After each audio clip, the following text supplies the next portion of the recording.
बिस्मिल्लाहिर्रहमानिर्रहीम। स्टूडेंट्स, अभी हमारा टॉपिक है दी Kronecker delta I J.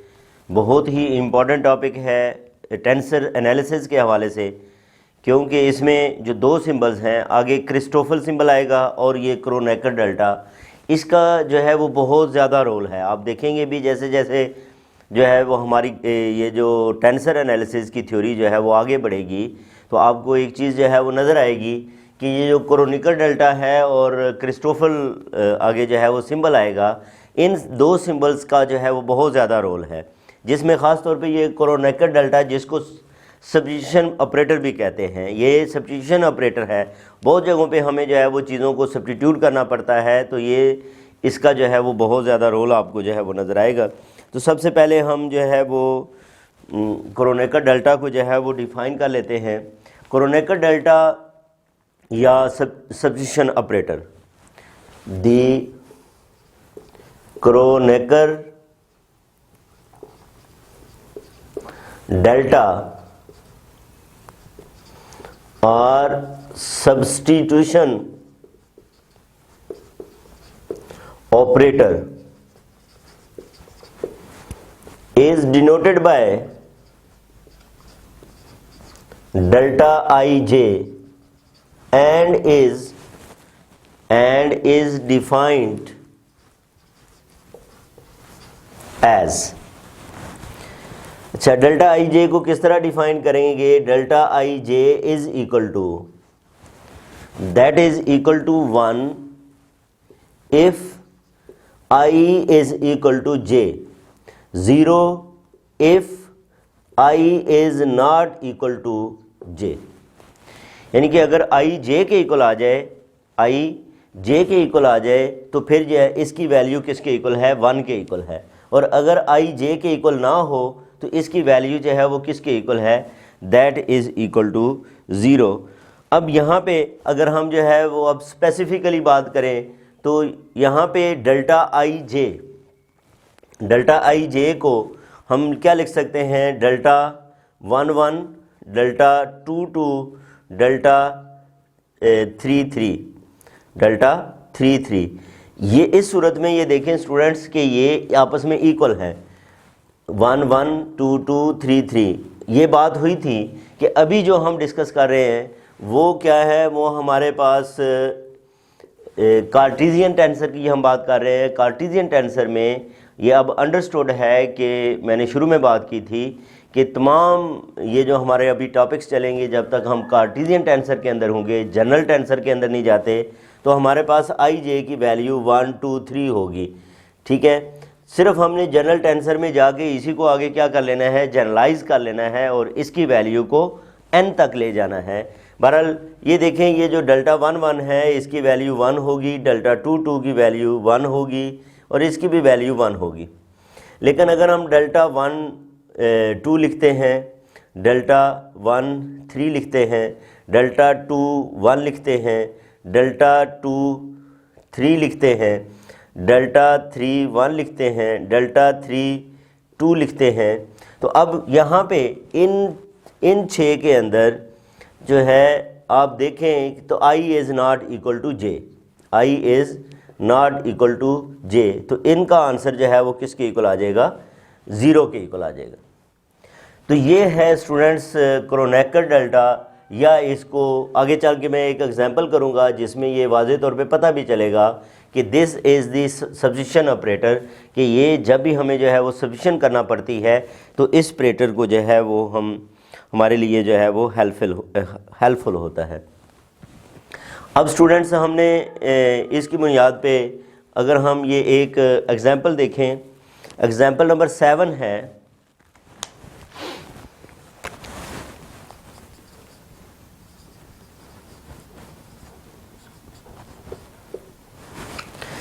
Example number 7 क्या है? कहता है using the definition of Kronecker delta calculate, using the definition of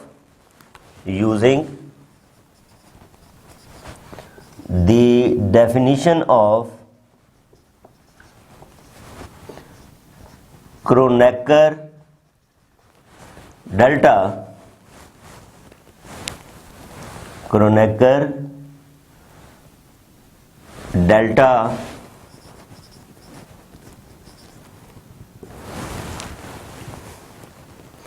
calculate delta आई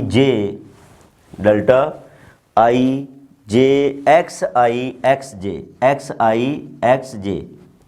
अच्छा स्टूडेंट्स, अब हमने बिल्कुल स्टार्टिंग में जो है वो पढ़ा कि डमी इंडिसेस और फ्री इंडिसेस। डमी इंडिसेस को जो है वो समेशन इंडिसेस भी कहते हैं। अब आप ये देखो तो, और समेशन इंडिसेस क्या होती हैं? जो ट्वाइस आती हैं। मसलन ये आई जो है वो ट्वाइस है, इसका मतलब ये समेशन इंडेक्स है। जे भी ट्वाइस है, ये भी क्या है? ये भी समेशन इंडेक्स है। ये भी क्या है? समेशन इंडेक्स है। तो मैं सबसे पहले इसको ओपन करता हूँ, ठीक है। सबसे पहले मैं क्या करता हूँ? इसको ओपन करता हूँ। और ये भी बात हुई थी कि अगर दो समेशन इंडेक्स आ जाए, क्या आ जाए? दो, तो उसको डबल जो है वो हम समेशन इंडेक्स कहते हैं, ठीक है। उसको क्या कहते हैं? डबल समेशन इंडेक्स कहा जाता है, ठीक है। तो उसमें हमारे पास, या इसको हमने डबल सम की भी बात की थी। क्या बात की थी? डबल सम की बात की थी। तो अब मैं इसको सबसे पहले जो है वो ओपन करता हूँ, ठीक है। अब इसमें delta I J X I X J is equal to, सबसे पहले ये देखें। फिर हमने ये भी बात की थी कि समेशन इंडेक्स हैं, उनमें आप आई को पहले ओपन करें, जे को पहले ओपन करें, इससे कोई फ़र्क नहीं पड़ता। और टोटल टर्म्स कितनी आनी है? ये दो है हमारे पास, ठीक है। ये कितने हैं? ये हमारे पास जो है वो दो हैं, तो 3⁻², यानी कि इसमें जो नंबर ऑफ टर्म्स हैं वो 3⁻² इज इक्वल टू 9। इसके अंदर कितनी नंबर ऑफ टर्म्स हैं? 9 नंबर ऑफ टर्म्स हैं। सबसे पहले हम क्या करते हैं? हम जे के मुताबिक या आई के मुताबिक हम इसको जो है वो ओपन कर लेंगे। अगर मैं आई के मुताबिक ओपन करूं तो इसका मतलब आई के मुताबिक मेरे पास 3 टर्म्स का सम आएगा। कंसिडर जे फिक्स्ड, जे को हम क्या कर रहे हैं? अभी फिक्स कर रहे हैं, ठीक है जी। तो इसको क्या लिखा जा सकता है? डेल्टा, अब ये देखो आई की जगह पे मैं लिखूंगा 1 J X J plus delta 2 J X J plus delta 3 J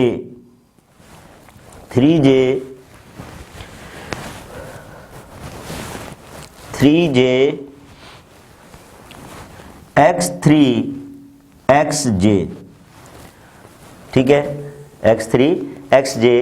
and we have consider X J as constant, J as constant and J is equal to 1 2 3, ठीक है। जे की वैल्यू जो है वो 1 से लेके 3 तक है। ये पहले भी मैं बात करके आ चुका। अच्छा अब ये देखें, अब यहाँ पे ये जो हमारे पास टर्म है इसको हम ओपन करेंगे। अब ये जे के ऊपर समेशन है तो इसकी भी 3 टर्म्स आएंगी। कितनी टर्म्स आएंगी? 3 टर्म्स होंगी। और वो कैसे? दैट इज इक्वल टू, अब मैं इसको ओपन कर रहा हूँ। पहले डेल्टा 1 जे एक्स जे। अब मुझे इसको ओपन करना है तो मैं क्या करता हूँ? अब जे की जगह पे यहाँ पे 1 लेके आऊँगा, इधर जो है वो 1 लेके आऊँगा, फिर जे की जगह पे 2 लेके आऊँगा, फिर जे की जगह पे 3 लेके आऊँगा। इसी तरह मैं क्या करता हूँ? प्लस, अब इस सेकंड टर्म को जो है वो मुझे ओपन करना है, इस टर्म को। अब इसको मैं ओपन करूं तो ये अब क्या लिखा जाएगा? ये हमारे पास है delta, that is equal to delta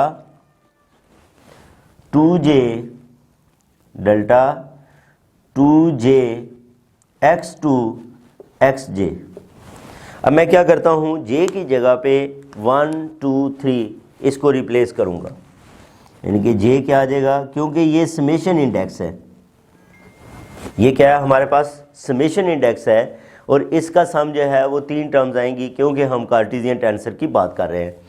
तो प्लस डेल्टा 2 2 x2 और x2 आ जाएगा, फिर प्लस डेल्टा 2 3 x2 x3 आ जाएगा। नेक्स्ट में हमने क्या करना है, प्लस अब हमारे पास ये वाली जो टर्म है इसको लिखेंगे, पहले हमने जे फिक्स किया हुआ था, अब जो है वो जे को हम ओपन कर रहे हैं। तो ये क्या आएगा, delta 3 1 x3 x1 delta 3 2 x3 x2 delta 3 3 x3 x3।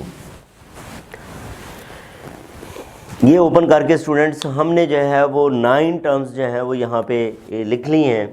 अब हमारा काम क्या है कि हम इस डेल्टा की वैल्यू को यहाँ पे रिप्लेस करेंगे।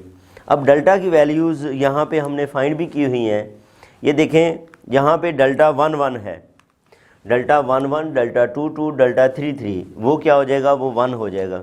इसका मतलब ये किसके इक्वल आएगा, 1 के, ये किसके इक्वल आएगा, 1 के, और ये भी किसके इक्वल होगा, 1 के इक्वल होगा। और ये जो टर्म्स हैं बाकी जो 6 टर्म्स हैं 1 2 3 4 5 और 6, ये सारी ज़ीरो हो जाएंगी, यानी कि ये टर्म जो है वो ज़ीरो हो जाएगी, ये ज़ीरो हो जाएगी, ये भी ज़ीरो हो जाएगी, यानी कि रेड जो है वो हमारे पास रह गई 1, और जो बाकी टर्म्स हैं वो क्या हो गई हैं, ज़ीरो। तो इस बुनियाद पे अगर हम जो है वो इसको सिंप्लीफाई करके लिखें तो ये स्टूडेंट्स क्या लिखा जाएगा, दैट इज़ इक्वल टू, ये हमारे पास x1 x1 ये टर्म रह जाएगी x2 फिर ये टर्म रह जाएगी x3 और इसको अगर हमें जो है वो अब लिखना है तो हम क्या लिख सकते हैं, x1 2 3, ये सेम चल रहे हैं तो हम लिख सकते हैं xi जो है वो लिखा जा सकता है, इसे जो है वो क्या लिखा जा सकता है, xi।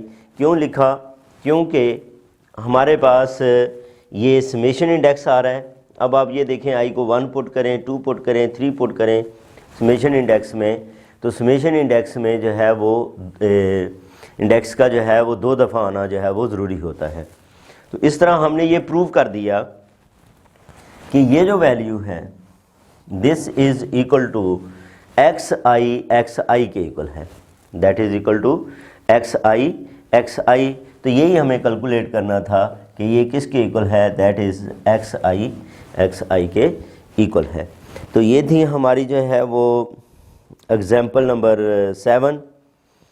अब इसके बाद जो है वो थ्योरम्स हैं और कुछ एग्जांपल्स हैं, उनको जो है वो हम डिस्कस करेंगे। अपना ख्याल रखें, अल्लाह हाफिज़।